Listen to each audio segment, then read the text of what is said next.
고양이 이름이 프로도잖아요. 프로도?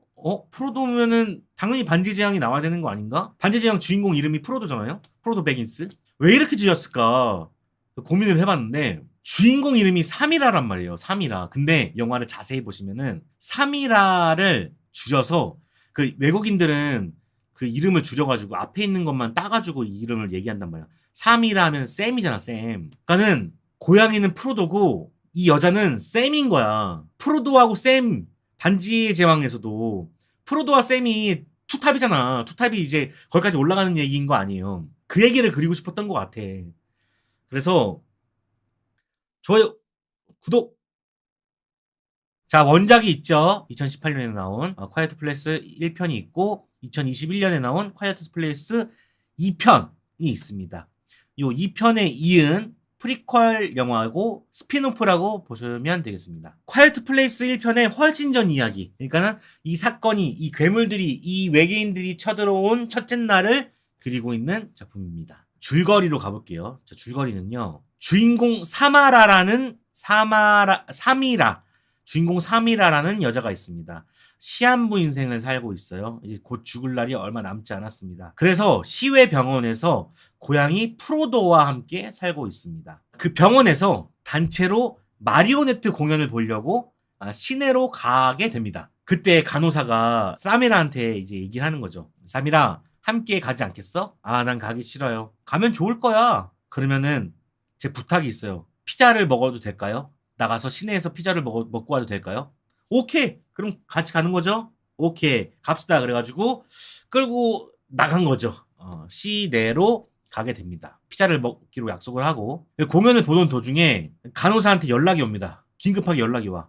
사고가 벌어졌으니까 빨리 복귀하라고. 그래서 환자들을 버스에 다 태우던 도중에 외계인들이 침공을 하기 시작합니다. 그러면서 이 외계인들이 소리를 내는 사람들한테 무참하게 공격을 해서 사람을 죽여버려요. 겨우겨우 살아나는 사람들이 이제 모입니다. 거기에 사미라도 있는 거죠. 군대는 도시의 다리를 폭파함으로써 이제 도시를 고립시키고 살아남은 사람들에게 항구로 이제 와서 배를 탈 것을 권유합니다. 그래서 사람들이 다들 배를 타려고 항구로 걸어가게 되고 사미라는 그 항구로 가지 않고 반대로 걸으면서 자기가 가장 하고 싶은 것, 피자를 먹기로 생각을 하고 마음을 먹고 피자를 먹으러 모험을 떠나기 시작하죠. 근데 그 중간에 에릭이라는 친구를 만나게 되고 그 에릭이라는 친구와 프로도와 함께 피자집을 나서는 이야기가 바로 콰이어트 플레이스 첫째 날 되겠습니다. 네, 이름이 프로도예요. 그건 좀 이따가 얘기하도록 하겠습니다. 1, 2편을 맡았던 존 크레신스키 대신에 마이클 사노스키가 감독을 맡았습니다. 그러니까는 존 크레신스키가 사실 연출을 잘해요.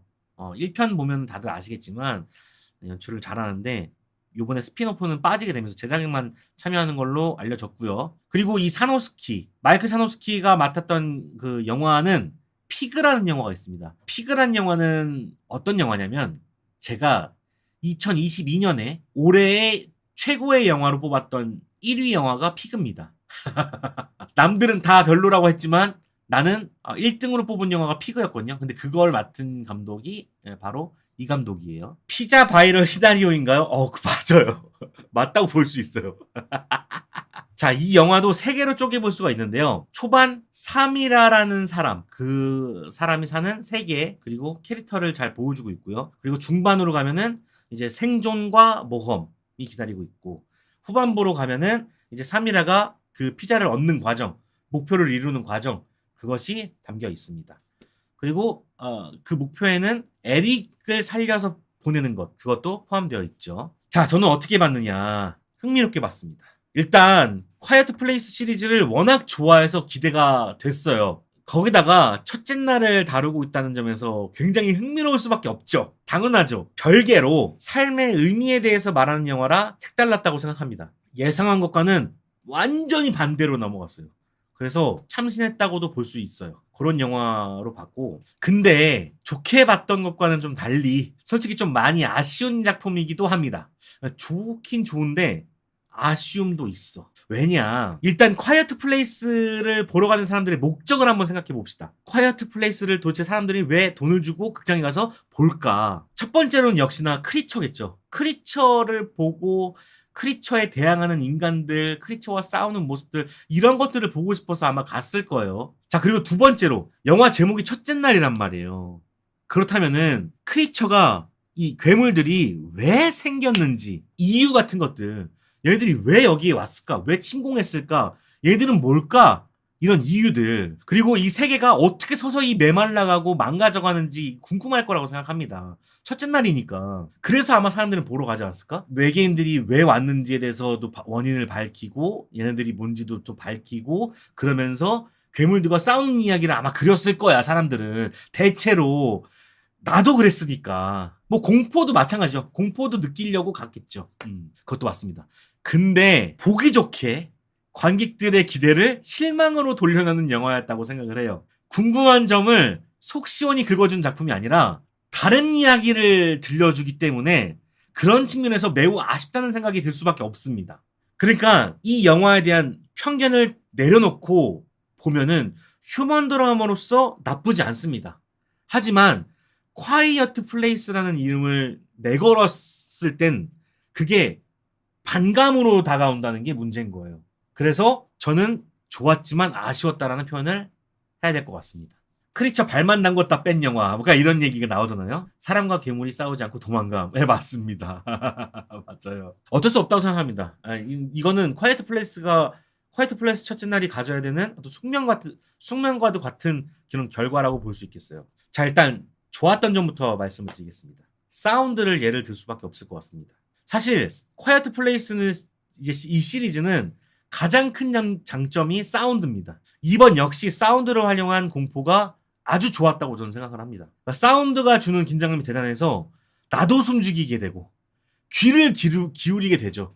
근데 이거는 이 첫째 날이어서 그런 게 아니라 콰이어트 플레이스 시리즈의 속성 같아요. 그냥 이 시리즈의 속성 자체가 공포스러운 부분이 너무 장점이 뛰어나가지고 요번에도 그런 것들이 그냥 드러났다.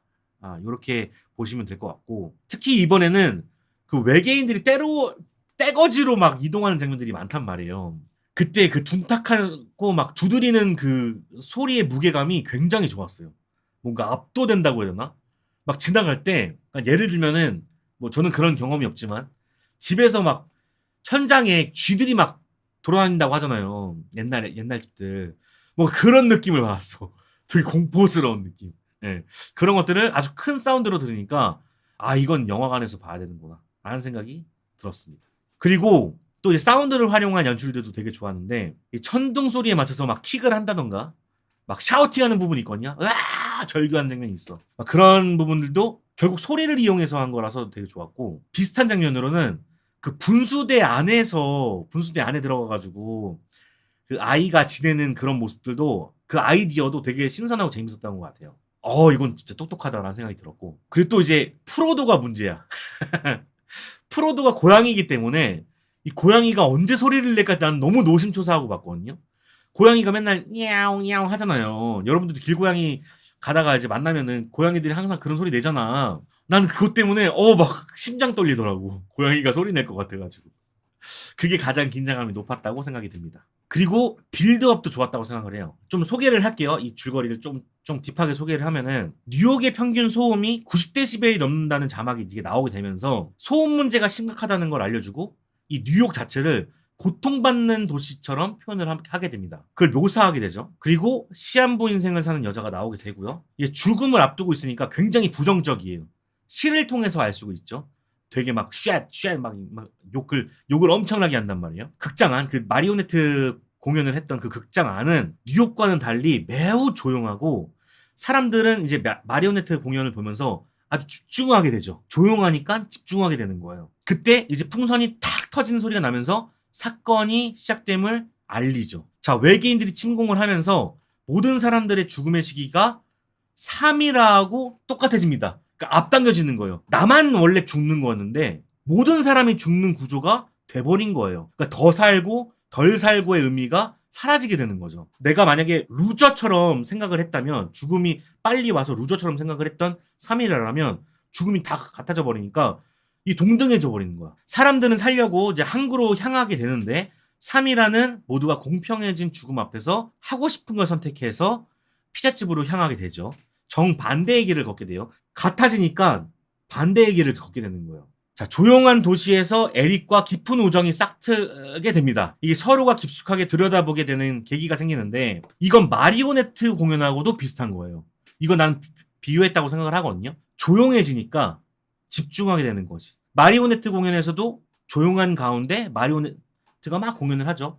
그때 사람들은 거기에 감정이입이 되고 빨려 들어가서 거기에 이제 동요하게 되는데 여기도 마찬가지지.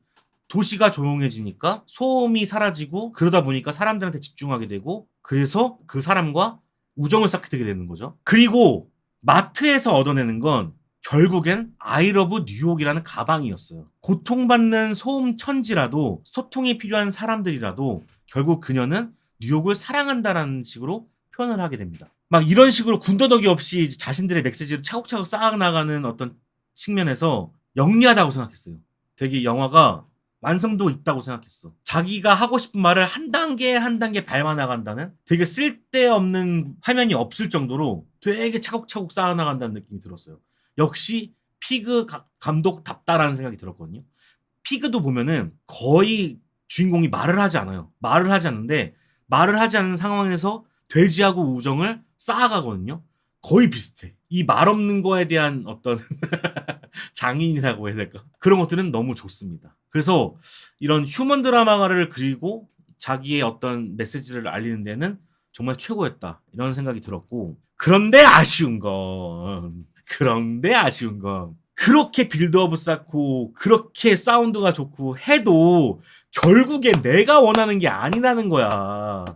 우리 관객들이 원하는 게 아니라는 거야. 단점은 앞서 이야기했지만 첫째 날에 대한 환상, 궁금함을 속 시원히 밝혀내지 않는다는 것, 공포를 주지 않는다는 것, 이런 게 문제라고요. 이제 크리처하고 만나가지고 액션을 기대하기 마련인데 모든 사람들이 도망가기 바쁩니다. 특히 주인공은 계속 도망가요.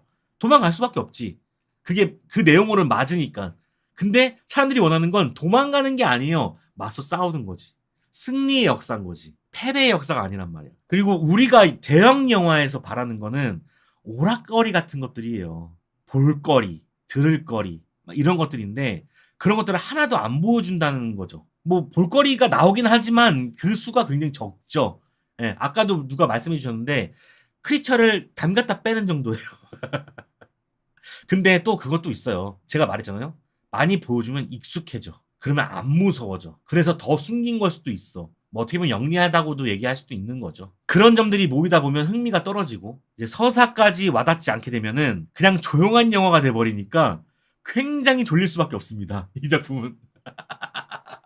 감정도 동요를 하지 않고 내가 볼거리도 거기서 못 얻으면은 졸릴 수밖에 없는 거지. 거기는 진짜 수면실이 돼버리는 거예요. 극장은. 안 그래도 어두운데 이 극장이.